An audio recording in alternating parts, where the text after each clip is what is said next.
Joseph Mobutu est un jeune journaliste à l'époque où le Congo est encore une colonie belge. Nommé chef d'état-major lors de l'indépendance en 1960, il se révèle un homme de pouvoir habile et rusé.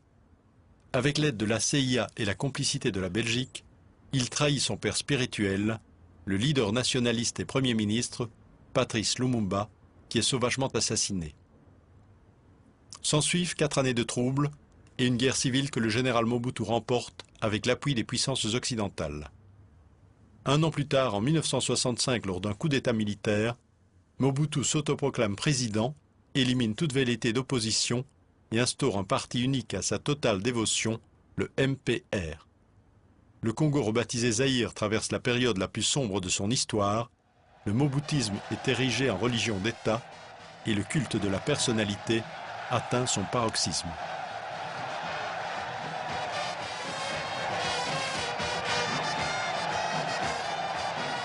Le moboutisme, ça se résume en ceci. Les enseignements, la pensée et l'action du président fondateur du MPR.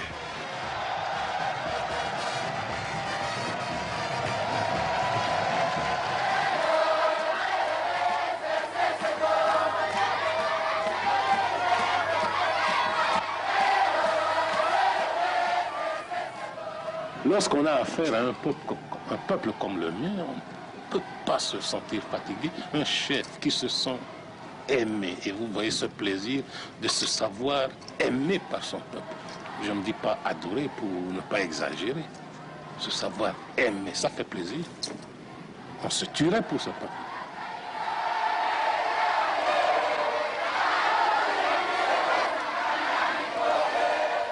À partir de ce moment-là, toutes les forces qui avaient tendance à s'agiter ou à essayer de réclamer contre le pouvoir étaient matées. C'était le triomphe. En 1970, c'était le grand triomphe de Mobutu. Il était le maître après Dieu, l'unique propriétaire du pays, l'unique propriétaire des richesses du pays, l'unique propriétaire des vies de tous les gens qui étaient dans le pays. C'était la dictature à l'état pur.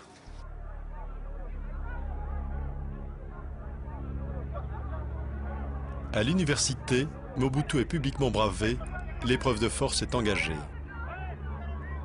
Les militaires tirent à bout portant et emportent les corps. Personne ne saura jamais combien de morts il y eut, où et comment les étudiants furent enterrés.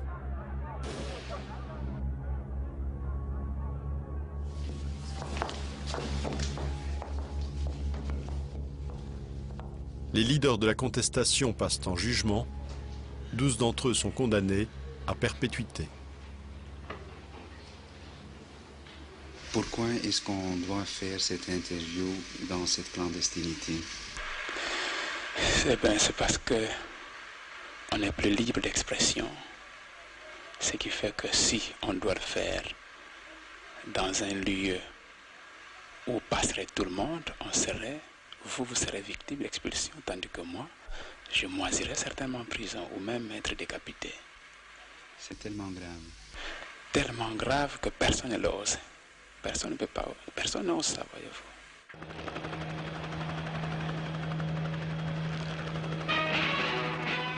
2 ans plus tard, les étudiants récidivent. Le président Mobutu fait fermer l'université et incorpore les 2000 étudiants dans l'armée.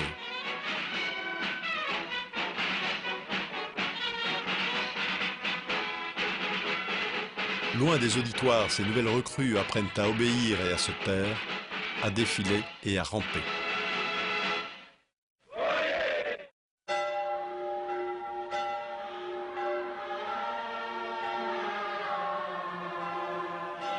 Après l'université, c'est au tour de l'Église d'oser émettre des réserves et de critiquer le parti État et son président fondateur.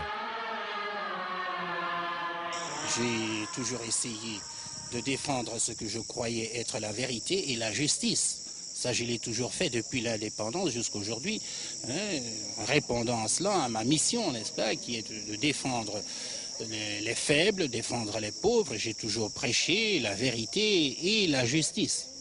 Et vous n'entendez pas que les responsables de l'Église se mêlent de la politique? Il n'en est pas question, c'est inadmissible, inacceptable. Si ça se fait en Belgique, si les curés se mêlent de la politique chez vous, tant mieux, mais ici, chez moi, pas question. On ne peut pas mélanger les deux choses. Même le Christ lui-même était formel. Hein? À Dieu ce qui est à Dieu, à César ce qui est à César. Monseigneur Maloula, peu de temps après, est envoyé en exil auprès du Saint-Siège à Rome.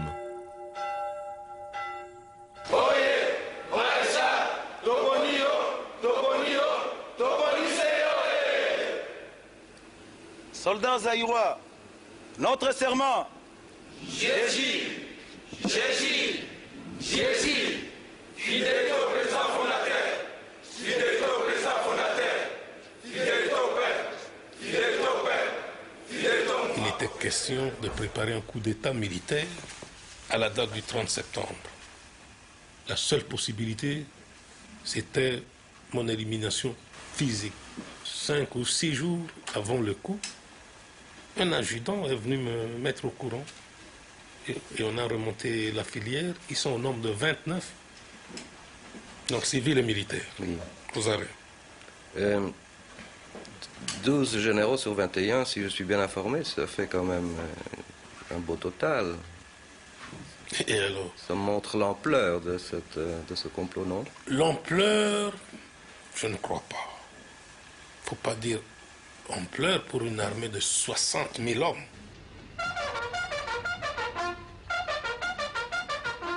Alignement. Gardez-vous. Major des forces armées zaïroises coupables de trahison, de complots militaires et de manifestations et réunions publiques sans autorisation, les condamne en conséquence aux peines suivantes. À la peine de mort pour trahison, à la peine de mort pour complot militaire, à 5 ans de servitude pénale principale pour violation de consignes. Prononce une peine unique, la plus forte soit la peine de mort. Au général, je suis innocent, mon chef m'a blanchi et j'ai introduit mon recours en annulation auprès de mes avocats. Bonsoir, mon chef. À l'issue du procès, 13 officiers sont exécutés. Suis à vous. Il y a quelques années, lors du procès de la Pentecôte, comme on l'a appelé, vous m'avez dit, dans une interview que j'ai eue avec vous, il fallait poser un exemple. Je suis le chef du contraire. Il fallait poser un exemple. Est-ce la même motivation qui est à la base des condamnations, des exécutions du procès le plus récent? Vous avez toujours cette idée-là. C'est cette idée-là que vous partez. Je ne sais pas. Mais je dois vous dire tout de suite là que des situations de ce genre seront toujours, mais sans pitié, mais avec rigueur réprimée. Ça, c'est moi qui vous le dis. Et je le dis même brutalement. Plus de clémence, comme vous l'aviez savé. Parce que nous savons d'où ça vient. Voilà. Sur le plan intérieur, si au Zaïre de Mobutu, il y a une chose qui marche, c'est au moins les services de sécurité. Et ça, c'est vrai, c'est une machine, c'est un appareil qui fonctionnait parfaitement et qui, par conséquent, qui tenait les gens. J'avais effectué plusieurs missions secrètes de régime de Mobutu. Et plus particulièrement sur ce lieu où je suis actuellement, comme ici par exemple. Et j'atterrissais sur des missions qui me concernent directement. J'atterrissais ici pour le transport des prisonniers qui étaient assassinés. Et d'habitude, ces prisonniers venaient de ce côté. Le bâtiment que vous voyez là-bas, grillé, des endroits où les cadavres étaient gardés. Ceux qui voyaient à l'époque les hélicoptères sillonner le fleuve dans la nuit, d'autres croyaient que c'était une surveillance nocturne de notre frontière avec le Congo. Ce n'était pas le cas, c'était exactement les largages des cadavres humains, des personnes exécutées par les services secrets de Mobutu. Et après chaque vol de largage des cadavres humains, dans la nuit, les gardes du corps de Mobutu, ces agents de sécurité, nettoyaient l'hélicoptère complètement pour éviter les moindres traces du sang qui pouvait couler sous les bâches parce que les cadavres étaient emballés dans des bâches. J'ai su tout cela, mais nous ne pouvions pas parler, au risque de mourir. Au risque de mourir. Parce que bon, il assassinait, hein, aussi facilement qu'on écrase un insecte. Donc nous avions besoin de vie, nous avons besoin de vivre. Tu vas parler aussi congolais? Non, tu n'aimes pas les journalistes. Qu'est-ce qu'ils font les journalistes? Ils font des photos. Ils écrivent aussi. Hein? Parfois méchamment, contre papa. Hein? Voilà. Il sait au moins que vous écrivez de temps en temps des méchancetés contre son papa. Un Congolais.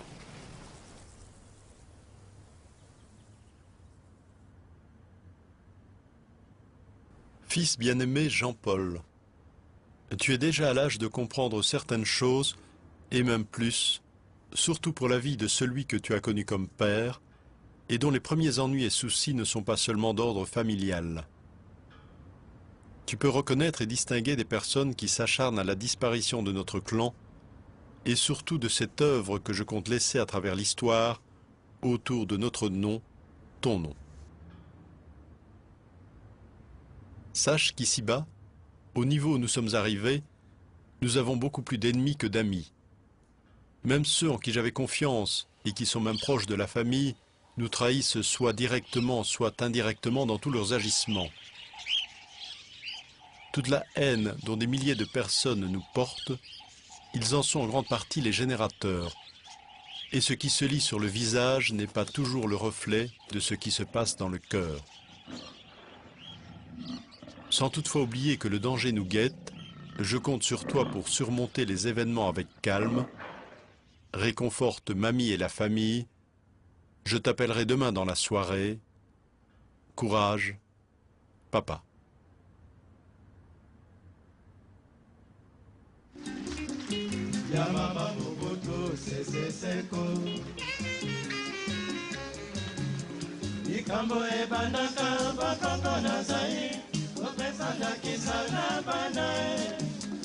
Citoyenne, Mama Mobutu, akokisi bambula tukubisato, nami bale, tokembisa ye,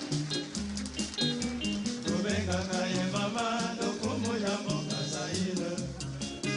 Entre deux pas de danse, le président, aux côtés de sa femme Marie-Antoinette, savoure le succès et la reconnaissance que lui confèrent les dignitaires de l'ancienne puissance coloniale, le royaume de Belgique.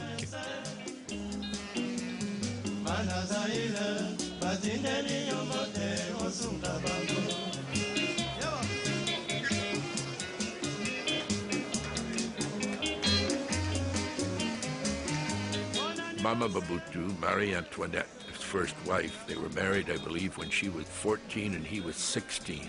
She was extremely influential. She was a very strong woman.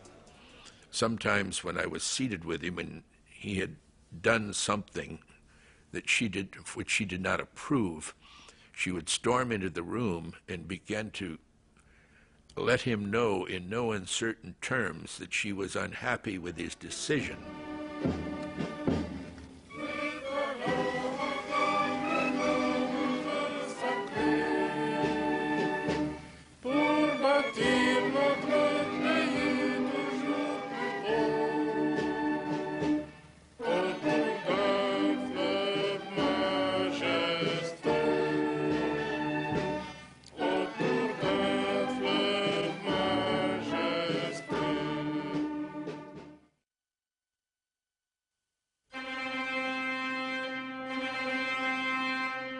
Quelque temps après le décès de sa première épouse et quelques jours avant l'arrivée à Kinshasa du pape Jean-Paul II, Mobutu se met en règle avec Dieu et son peuple.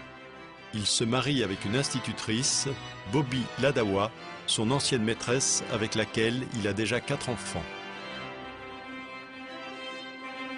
La deuxième femme, vous savez, c'était un deuxième bureau, comme on dit ici. C'était la concubine. La maîtresse, comme vous dites chez vous.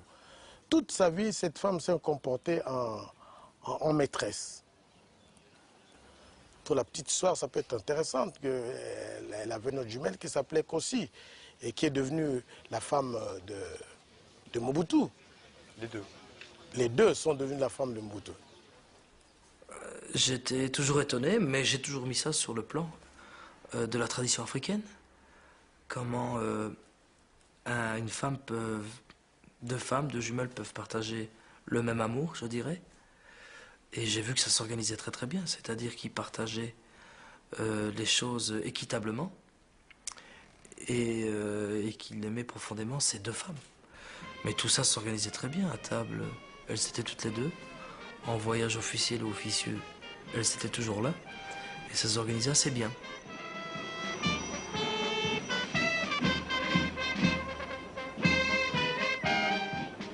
Il a eu un rapport avec les femmes qui étaient des rapports intimement complices. Et toute sa vie a recherché de manière presque forcée, presque, comment dire, presque orgiaque, la présence des femmes. Je connais beaucoup de choses sur le plan de la sexualité du président Mobutu, mais il aimait beaucoup les femmes. Un peu comme tout le monde, hein, mais il allait plus loin que cela. On peut aimer les femmes, mais il allait plus loin que ça. Donc, et ce qui est plus grave ici, je politise l'affaire, c'est que il est allé pratiquement avec toutes les femmes de ses collaborateurs. C'est grave. Et moi-même, j'étais ambassadeur à Paris. Il a fait la cour incroyable avant mon épouse. J'ai vu, nous étions au restaurant, il s'arrangeait toujours pour que mon épouse soit dans son environnement immédiat. Il la prenait, moi je voyais, mais je faisais semblant de ne pas voir. C'est gênant. Il a beaucoup utilisé les femmes, notamment les femmes des autres, pour affaiblir leur mari et donc devenir plus puissant. Ah oui, bien sûr, bien sûr. Comment? Il prenait la femme d'autrui, bien sûr. Il prenait la femme d'autrui, il affaiblissait le voisin, et surtout les voisins qui lui faisaient ombrage. Et bon, il devenait plus fort. Mais quand tu prends la femme du voisin, tu sais tout du voisin. Vous savez, un homme qui sait que son épouse a été avec le chef est diminué. Diminué totalement. Le faisait-il pour savoir tout ce que ses collaborateurs faisaient? En le sachant par le biais des épouses? C'est possible. C'est possible. Pour asseoir son pouvoir, pour tout savoir. Vous savez, le président était un adepte extraordinaire de l'information. Il voulait tout savoir. Premier travailleur du pays, Mobutu Sese Seko dirige un Zaïre riche de ses minerais, or, diamants, cobalt, et surtout le cuivre de l'ancienne union minière coloniale, rebaptisée Gécamine. Le président, enivré par une telle puissance économique qui enrichit les caisses de l'État, voit son pouvoir renforcé.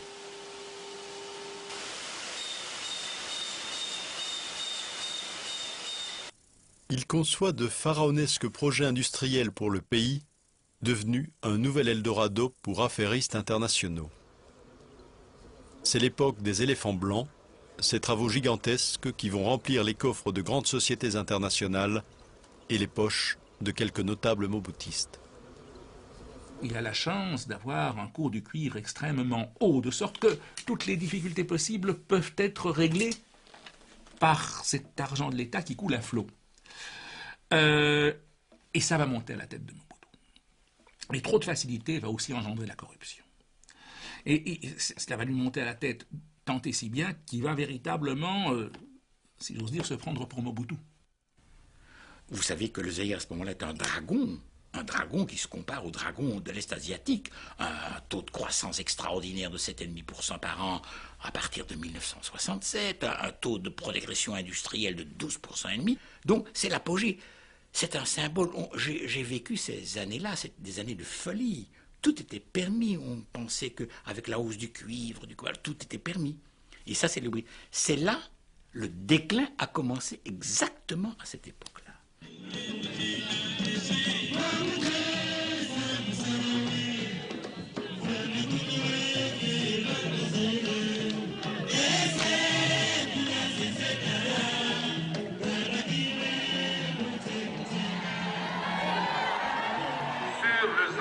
financièrement malades, beaucoup de médecins se penchent, chacun avec son diagnostic et ses recettes thérapeutiques. Qui pour un traitement de choc, qui pour une chirurgie radicale. Nous ne sommes pas des mendiants parce que nous reconnaissons nos dettes. Notre pays ne peut pas être condamné suite à une baisse inhabituelle et imprévisible des cours du cuivre. Nous avons une politique et des perspectives. Et ceux qui nous feront confiance ne seront pas déçus. Au moment où Mobutu est justement sur sa lancée de plus en plus autoritaire et d'idées de grandeur de plus en plus affirmées, que les choses vont devenir de plus en plus difficiles et que l'État va être de moins en moins bien géré.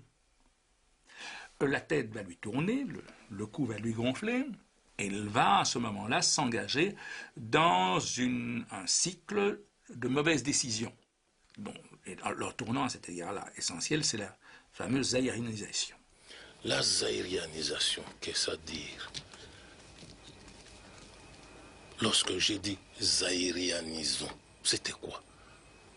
Je concevais mal qu'un étranger, belge, français, hongrois, vienne s'installer ici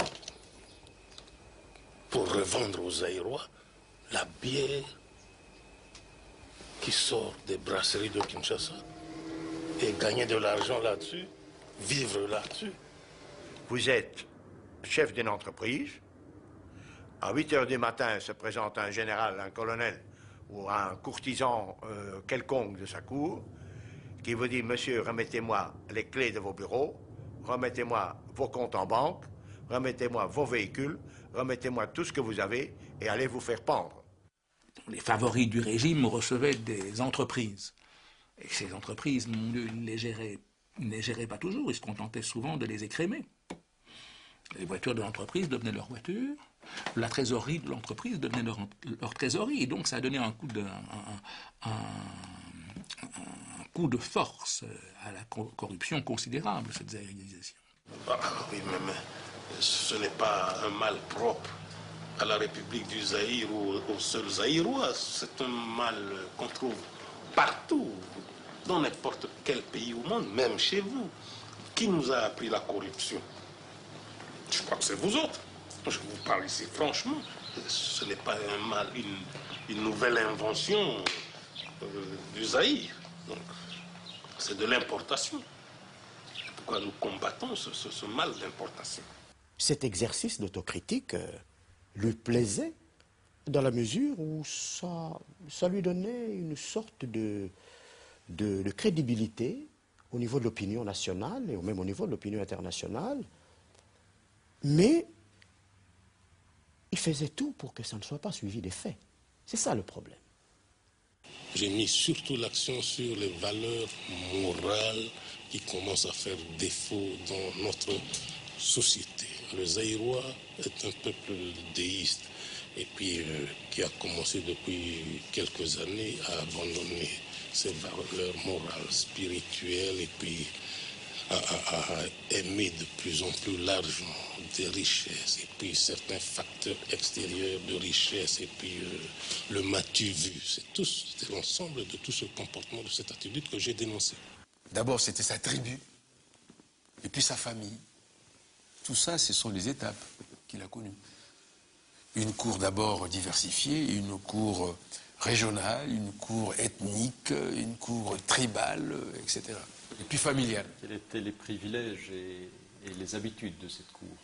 L'argent, le commerce, l'argent, le diamant, l'or, l'argent.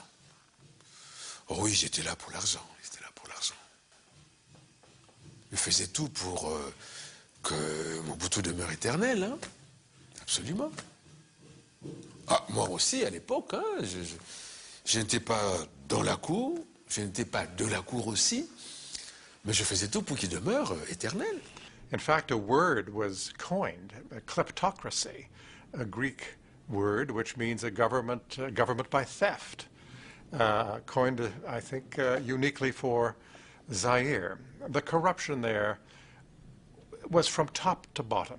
From top to bottom. Quand il avait besoin d'argent, il demandait au Premier ministre « Donnez-moi 1 million ». Le Premier ministre disait au gouverneur de la Banque centrale, le président demandait 2 millions, le gouverneur de la Banque centrale sortait 3 millions. Voilà. Lui, il n'avait reçu qu'1 million. Le Premier ministre recevait 1 million aussi, le gouverneur 1 million. En demandant 1 million, 3 sortaient de la banque. I think there became a confusion, perhaps in Mobutu's mind, as to, you know, l'état c'est moi. He was the government, therefore the treasury was his piggy bank.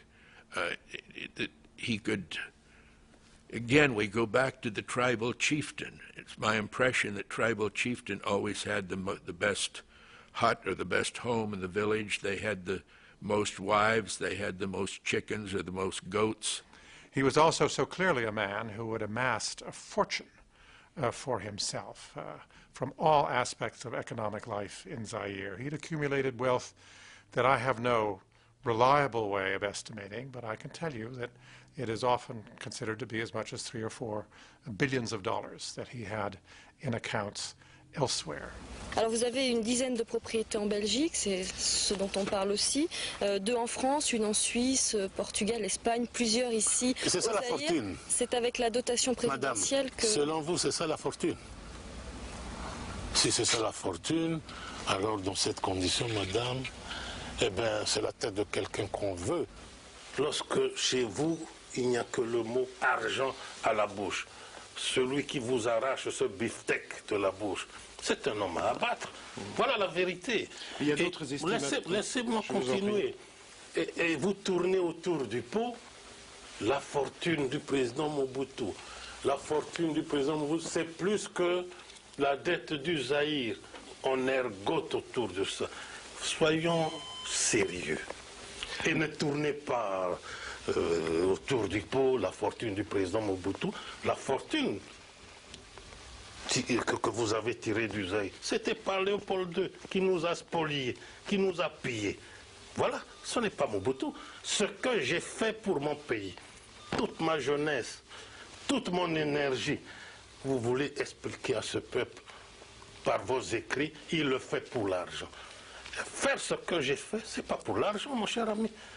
Je le fais parce que par nationalisme, par patriotisme. En pleine crise économique, en collaboration avec des industriels allemands, Mobutu inaugure un ambitieux programme spatial dans l'est du Zaïre. 8, 7, 6, 5, 4, 3, 2, 1, 0.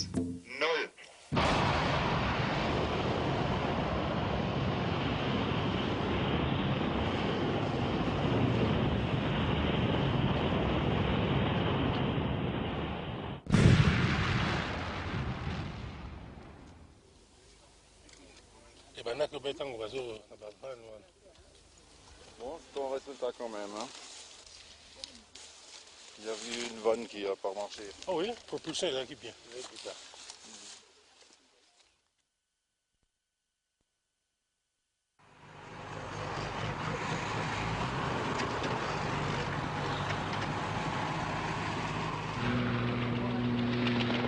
Des opposants zaïrois en exil attaquent le sud du territoire à partir d'un pays voisin.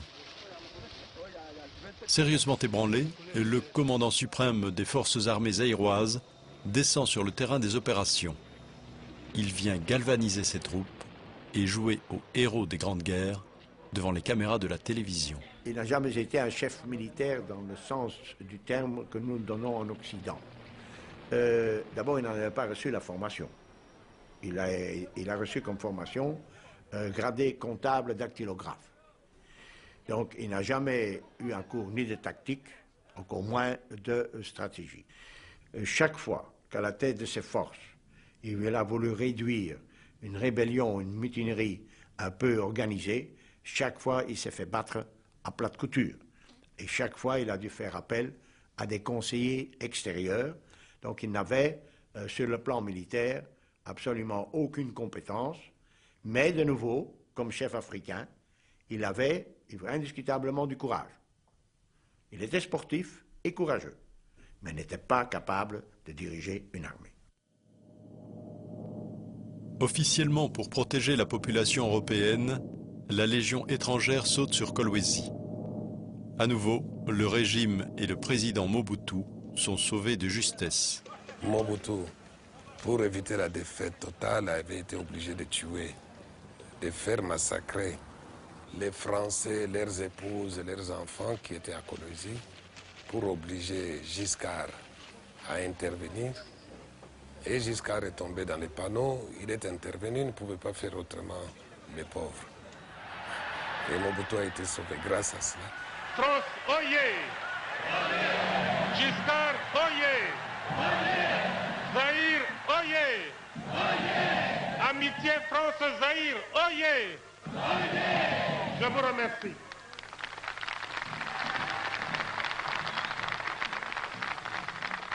Chaque fois que son armée subissait des défaites, des reculades, lui, il augmentait en grade.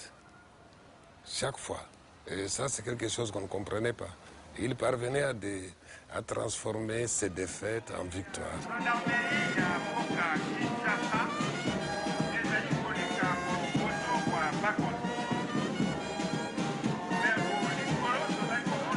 Président de la République, président fondateur du parti, commandant suprême des armées, magistrat suprême, les titres officiels de Mobutu s'accumulent mais ne le satisfont pas.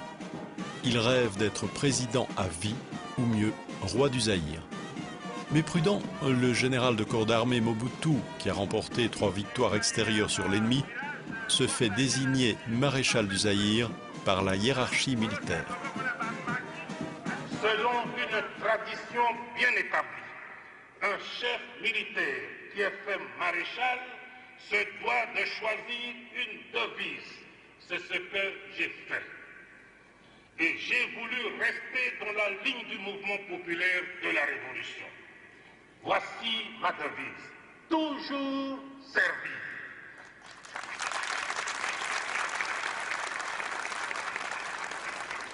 Interdiction d'exercer les droits civiques et politiques pendant 5 ans à l'endroit d'Ngalula, Tshisekedi.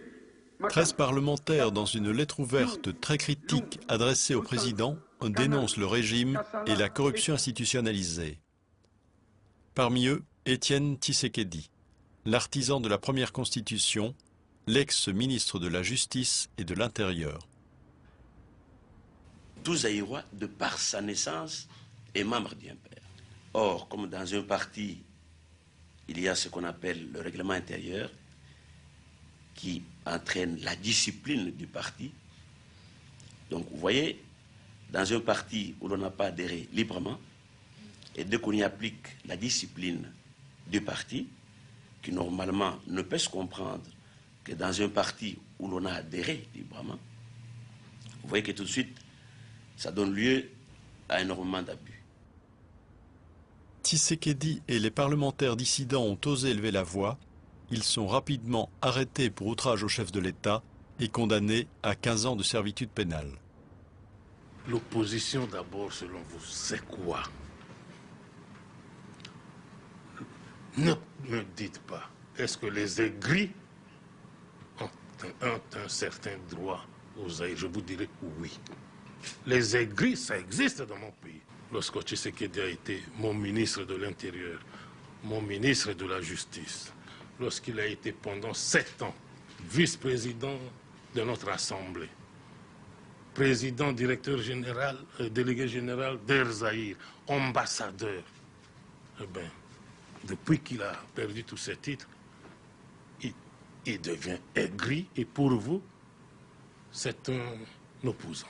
Les 13 parlementaires sont bel et bien en prison, gardés militairement, avec interdiction formelle de visite. Leur statut maintenant, c'est ce que les juristes appellent une mort civile, en quelque sorte. Je crois que c'est ça. C'est à eux à se conduire pendant cette période convenablement, un point c'est tout. Et ce même Mobutu qu'on chantait hier, avant-hier, on le traîne dans la boue. Ne confondez pas les choses. Mais est-ce qu'ils doivent chanter encore alors vive Mobutu? Comment? Je n'ai pas besoin de cela. Croyez-moi, je n'en ai pas J'ai besoin de 27 millions de citoyennes et de citoyens que je dirige. Eh bien, les quelques aigris là, comme on le chante chez vous, les chiens aboient, la caravane passe. Et c'est une caravane de 27 millions d'habitants. En République du Zaïre, on s'exprime librement et clairement. Et dans la discipline du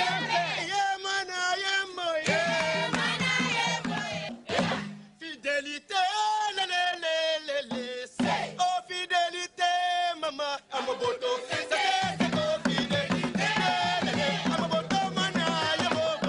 Il avait imaginé un système de manège forain. On rentrait dans le manège, dans les chevaux de bois, et puis alors, plus on rapprochait de l'axe, plus on avait les pouvoirs.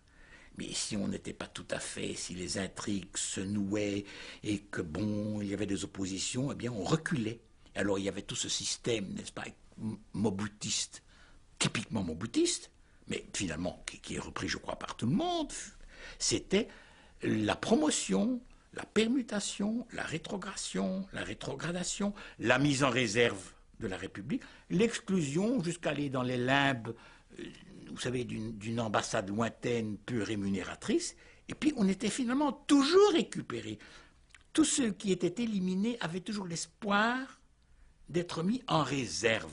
Il y avait toujours possibilité, n'est-ce pas, d'un retour et d'un pardon accordé par le père fondateur. Je peux affirmer, un peu comme le bon pasteur de l'Évangile, je connais mes compatriotes et mes compatriotes me connaissent. Je dois parfois frapper, et même très durement. Mais comme vous le savez, nous vivons sur la terre des hommes. Et si un chef doit savoir punir, j'estime que le pardon est quelquefois nécessaire. Ceci dit, mon chemin est simple. Vous êtes aujourd'hui bénéficiaire des mesures d'amnistie que je viens de prendre. Vous sortez de la prison. Vous rentrez d'un exil. Le lendemain, vous recommencez. Aussitôt, je vous reprends et vous retournez en prison. Nous refusons cette offre d'amnistie pour des raisons objectives. Nous devons aussi, en rentrant, entrer dans le MPR, c'est-à-dire renoncer aux principes pour lesquels nous avons lutté pour le moment. Donc, en quelque sorte, faire une reddition sans condition.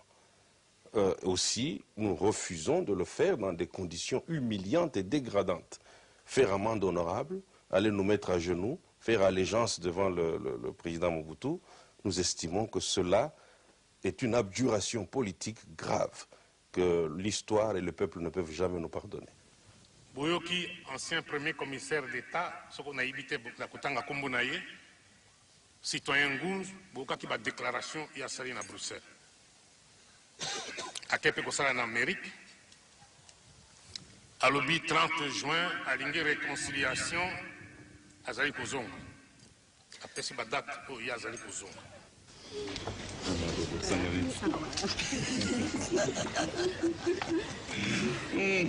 BV, la réconciliation nationale réalisée, je suis prêt à donner ma contribution sans réserve. Du service politique, au plus haut niveau. Plus haut niveau, c'est pas moi qui le décide. Mais je peux rendre service à n'importe quel échelon. Ça veut dire que vous reniez tout ce que vous avez écrit ces dernières années sur le régime? La réconciliation, d'après le Robert, dictionnaire, le meilleur dictionnaire de la langue française, c'est l'acte qui met ensemble des parties qui étaient en conflit. À partir du moment que vous utilisez le mot réconciliation, il faut être conséquent avec la langue française que vous utilisez. Mobutu n'est plus l'incarnation du mal zaïrois pour vous? Mobutu est le président du Zaïre. C'est clair. Lorsqu'on se considère comme chef, on doit aussi pardonner, on doit aussi parfois oublier, madame. C'est ça. Pourtant, certaines personnes vous ont traîné dans la boue, en Occident notamment, je pense à Nguza Karlibon, et vous avez pardonné. Ah ben, j'ai pardonné, madame. Il était condamné à mort, ben, je l'ai gracié. Il est libre, il est avec moi pour des raisons qui lui sont propres, que je connais. Voilà tout. Pourquoi pardonner à des gens qui vous nuisent? Oh, madame, voyez-vous, Dans mon cas, où on est chrétien, où on ne l'est pas. On m'a appris à pardonner et je dois le prouver. Vous savez, le président Mobutu avait du monde politique un peu une vision de joueur. Vous savez, je crois que pour lui, la politique, c'est un jeu.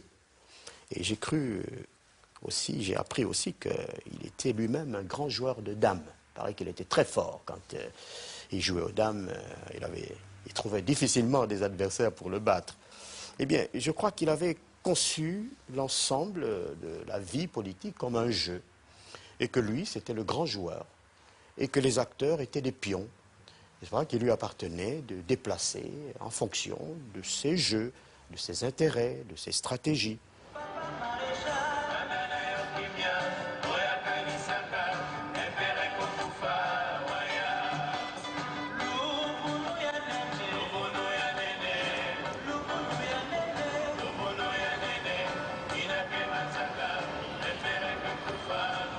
Maréchal du Zaïre, ta perspicacité et ta sagacité, transcendées du ciel comme une science infuse, de façon prime sautière, sont sans pareil.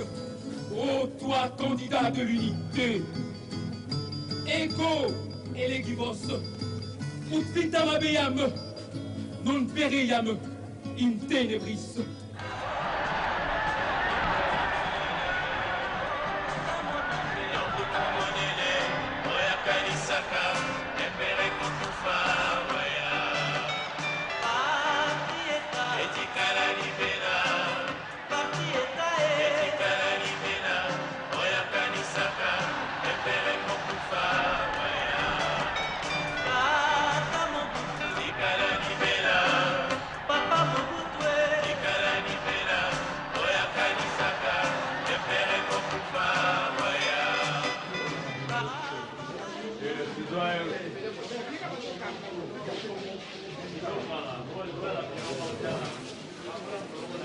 Comme tous les 7 ans, Mobutu, seul candidat, se présente aux élections.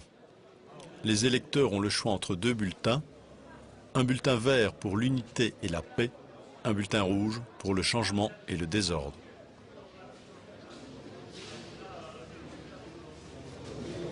Présenter des bulletins rouges dans certains coins de la République, mais c'était considéré comme de la provocation pure et simple. Ça n'était pas facile. Et il faut le comprendre et le retenir la chose. Ça n'était pas facile de faire admettre à certains citoyens de la République du Zaïre que élection signifie 2 bulletins. Et bien, les gens qui chantaient, qui dansaient, disaient ben, nous allons vous voter à 500%. Ailleurs, on disait à 1000%. Vous voyez, considérons ça comme un excès de zèle et n'allons pas au-delà. Voilà tout. Il ne s'est jamais donné le titre de roi ou d'empereur. Mais il était trop malin pour le faire, mais il a substitué cela par d'autres formes de pouvoir qui étaient analogues. Le fait de se proclamer le seul maréchal du Zaïre, mais ça pouvait dire tout. Le seul de ne pas le dire, mais d'être président à vie en fait. Mais c'est ça le félin. Il n'a jamais dit, ça ne se trouve nulle part dans le texte, mais il l'a vécu. Il l'a vécu comme si le peuple lui donnait cela en cadeau. C'est le roi nègre.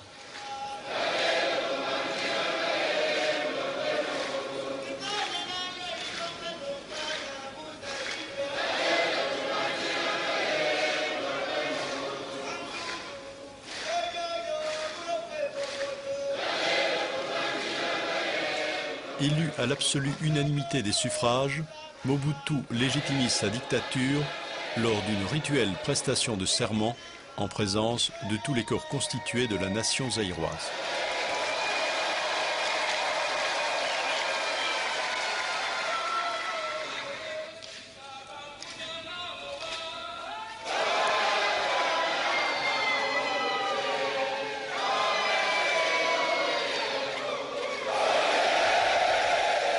Moi, Mobutu Sese Seko Kukumbendu Wazabanga, élu président du mouvement populaire de la Révolution et de droit président de la République, je jure d'observer la Constitution et les lois de la République du Zaïre.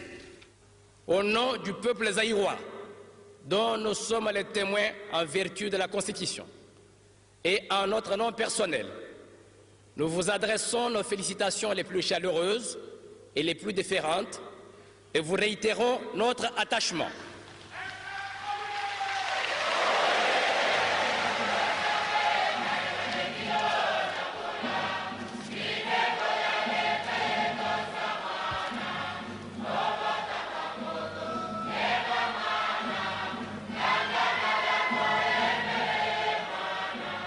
Avoir toutes ces expressions de joie chez les filles et les fils du Zaïre, toutes ces marques d'amour et d'estime envers leur chef, à observer ce climat de paix dans lequel ils vivent, je me pose la question, que dois-je faire qui puisse davantage faire plaisir à ce peuple?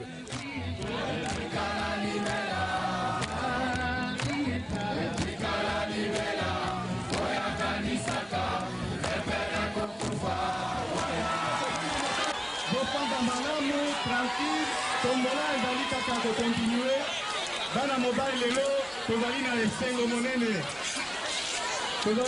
monene ndenge mama na papa baye tokobeta maboko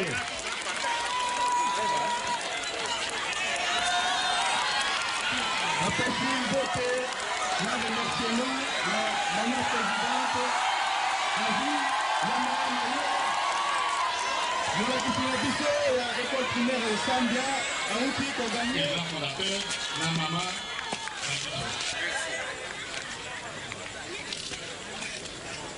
bana mobali maboko bopesa maboko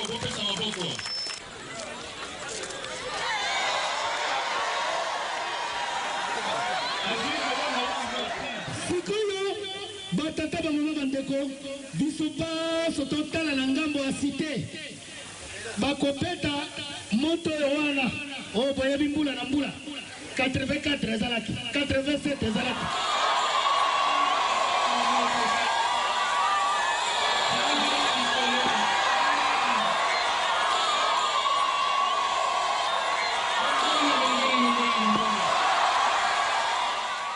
I had the feeling about him sometimes that he'd used up the pleasures in his life, if I can put them that way, if I can put that thought that way. I think that there were times when he was bored, and that increasingly his life was dominated by a kind of boredom. I thought of him as a person who had his homes in Paris, in Switzerland, in southern France, and all the money that anybody could possibly want, and had found that it hadn't brought him the full measure of satisfaction that he yearned for. He was still a person in his mid-50s, which is not all that old, and yet this kind of sober quality to him was often to be found. And I can imagine a Mobutu who felt himself increasingly in a fortress. His isolation is increased and his misery must have increased. Lokuta monene, oya kanisaka.